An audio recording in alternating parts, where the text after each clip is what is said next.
जी हाँ, सरकारी टेस्ट में फेल हो गए हैं बाबा रामदेव के 6 प्रोडक्ट्स। रामदेव के पतंजलि योगपीठ का ये बेसन जो आप देख रहे हैं, ये बेसन भी फेल हो गया है।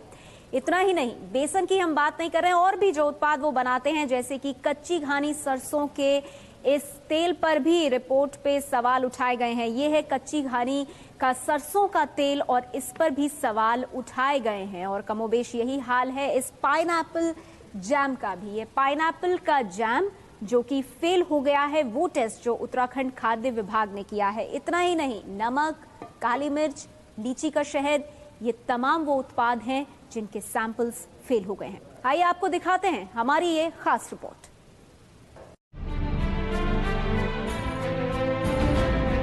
योग से आयुर्वेद और आयुर्वेद से किराना तक बेचने लगे हैं बाबा रामदेव।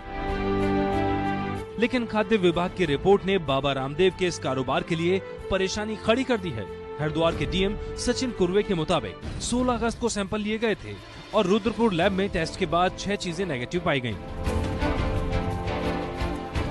जो चीजें खाद्य विभाग के पैमानों पर खरी नहीं उतरी वो है नमक, काली मिर्च और बेसन। सैंपल की जांच के बाद पाइनएप्पल के जैम को भी फेल करार दिया गया। बाबा रामदेव के ये प्रोडक्ट्स काफ़ी मात्रा में बिकते हैं। हमारा देखते ही देखते काफ़ी तादाद में लोग आए और उन्होंने ये प्रोडक्ट्स खरीदे।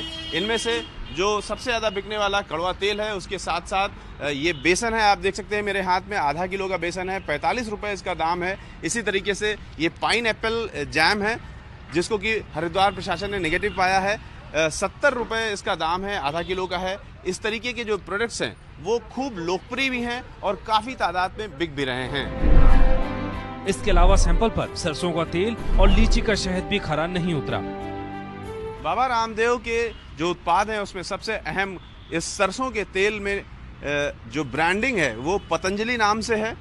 लिखा हुआ है कच्ची घानी प्योर मस्टर्ड ऑयल, असली सरसों की झांस, असली सरसों का स्वाद, 100% शुद्धता का भरोसा। ये इस पर लिखा हुआ है, 100% शुद्धता का भरोसा। और ये जयपुर से बनी हुई है। राजस्थान के जयपुर में इसका मैन्युफैक्चरिंग होती है, प्रोसेस्ड होता है और पैकिंग होती है। मस्टर्ड ऑयल के सापेक्ष में तो उन्होंने स्पष्ट रिपोर्ट में ये आया है कि ये बना कहीं और है करके, और उसके सापेक्ष जो यूज़ किया गया है यहाँ पे ना, तो यहाँ का किया है, बना कहीं और पे है, ऐसा ही आया है। तो इसमें काफ़ी सारी चीज़ें हैं कि भाई यहाँ पे मैन्युफैक्चरिंग का कहीं टाइप तो नहीं है, ये सारी चीज़ें भी है, इसको भी हम देखेंगे।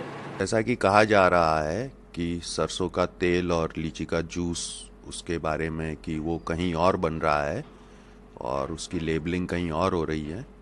उसके संबंध में तो मैं ये कहना चाहूँगा कि जो हमारे देश में वर्तमान में कानून है, उन कानूनों के अनुसार हम लोग, कोई भी मैन्युफैक्चरर किसी प्रोडक्ट को कहीं बनाए तो उस मैन्युफैक्चरर का उस लेबल के ऊपर नाम होना चाहिए, और यदि कोई दूसरी एजेंसी उसे मार्केटिंग करे तो उसका भी नाम होना चाहिए, और पैक के ऊपर दोनों का नाम, एड्रेस और कॉन्टैक्ट डिटेल्स पूरी तरह होनी चाहिए।